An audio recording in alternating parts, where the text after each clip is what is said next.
Hello বন্ধুরা, আসসালামু আলাইকুম। কেমন আছো তোমরা সবাই? আশা করছি যে যেখানে আছো সবাই সুস্থ আছো। তো বরাবরের মতো আজকে আরেকটি রেসিপি নিয়ে চলে আসলাম। আমি শাপলা কিচেন অ্যান্ড ব্লগে তোমাদেরকে আরও একবার স্বাগত জানাই। তো আজকে আমি মজার একটা রেসিপি নিয়ে এসেছি, ময়দা আর গুঁড়ো দুধ দিয়ে সন্দেশ রেসিপি। আজকের রেসিপিটা বাড়িতে অবশ্যই চেষ্টা করে দেখবে। এই সন্দেশটা খেতে অসাধারণ, আর বাচ্চারা খুবই পছন্দ করে। আর ভিডিওটি দেখার শুরুতেই একটা লাইক দিয়ে ভিডিওটি দেখা কন্টিনিউ করো। তো বেশি কথা না বাড়িয়ে চলে যাই মূল রেসিপিতে। আজকে আমি কিভাবে এই সন্দেশটা বানালাম সেটাই তোমাদের সাথে শেয়ার করব।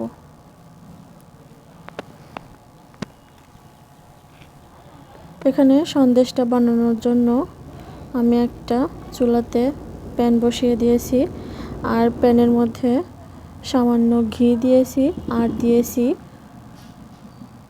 1/4 কাপ ময়দা আর ঘিটা আমি একটু ভেজে নিব।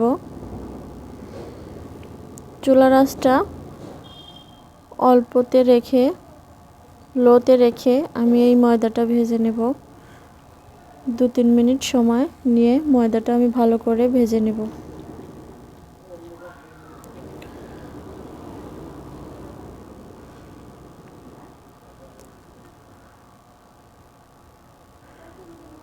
খুবই সামান্য অল্প উপকরণে এই সন্দেশটা তৈরি করা যায়, আর খেতে অসম্ভব মজা হয়।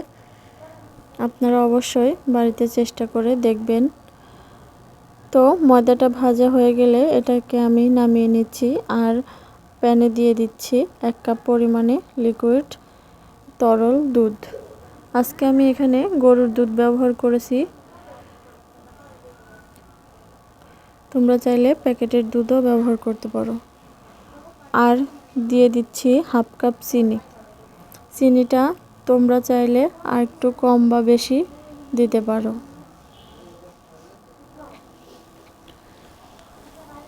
চিনিটা যখন ভালো করে গলে যাবে তখন এর মধ্যে আমি সেই ভেজে রাখা ময়দাটা দিয়ে দিলাম, আর দিয়ে দিচ্ছি 1/2 কাপ পরিমাণে গুঁড়ো দুধ।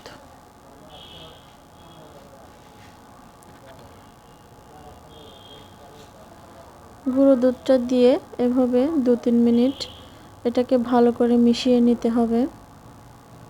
এ পর্যায়ে চুলাটা অফ করে এটাকে আমি ঠান্ডা করে নেব। ঠান্ডা করে নিয়ে এরকম একটা বোলের মধ্যে নিয়ে নিচ্ছে। আর এটা প্রচুর আঠালো হয়, যেহেতু গুঁড়ো দুধ সেহেতু খুবই আঠালো হয়, তাই আমি হাতের মধ্যে একটু তেল মাখিয়ে নিলাম। তেলটা মেখে এরকম করে ভালো করে একটু মথে নিচ্ছি। মথে এই সন্দেশটাকে আমি 3 ভাগে ভাগ করছি। 2 ভাগ সরিয়ে রাখলাম, আর এই 1 ভাগে আমি একটু ফুড কালার মেশাবো। এটা একেবারেই অপশনাল, শুধুমাত্র দেখার সৌন্দর্যের জন্য আমি এটা ফুড কালারটা ব্যবহার করলাম। তোমরা চাইলে এমনিতেও রেখে 1 কালার করেই এটা খেতে পারো।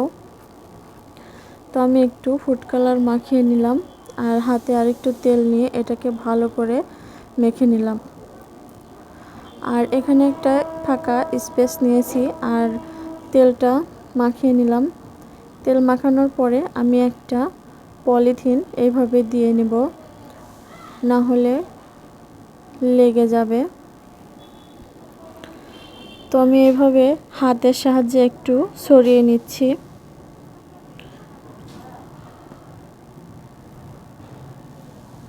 আর ফুড কালার মেশানো যেটুকু আমি আলাদা করে রেখেছিলাম সেটুকু হাতের সাহায্যে এভাবে একটু লম্বা করে এটাকে এখানে বসিয়ে এইভাবে ভালো করে একটু ভাঁজ দিয়ে এরকম করে জড়িয়ে নিলাম।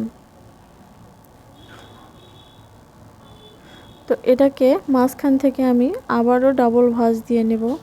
ভাঁজ দিয়ে আরেকটু সমান করে নেব। এভাবে সমান করে নিয়ে আমি এটাকে প্যাকেট দিয়ে ভালো করে মোড়াবো, যাতে এটাতে বাতাস না লাগে।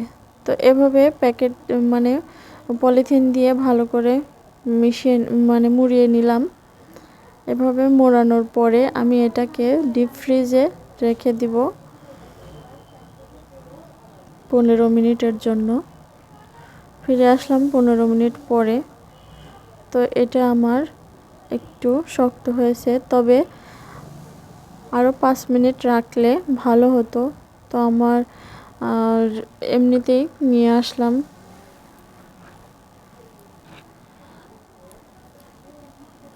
আপনারা 20 মিনিট এটাকে ডিপ ফ্রিজে রেখে দিবেন। আর হাতে বেশি সময় থাকলে 2-3 ঘন্টার জন্য নর্মাল ফ্রিজেও এটা রেখে দিতে পারেন, তাহলেও এটা ভালোভাবে সেট হয়ে যাবে। তো একটা ছুরির সাহায্যে আমি একটু কেটে নিচ্ছি।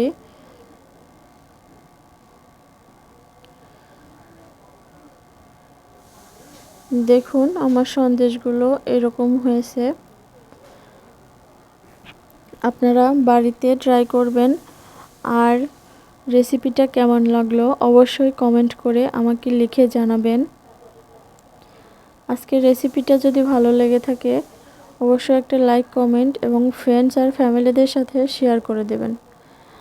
আর সাবস্ক্রাইব করে পাশে থাকা বেল বাটনটি অন করে দেবেন, যাতে পরবর্তীতে কোনো ভিডিও আপলোড করলে নোটিফিকেশন পৌঁছে যায় আপনাদের কাছে।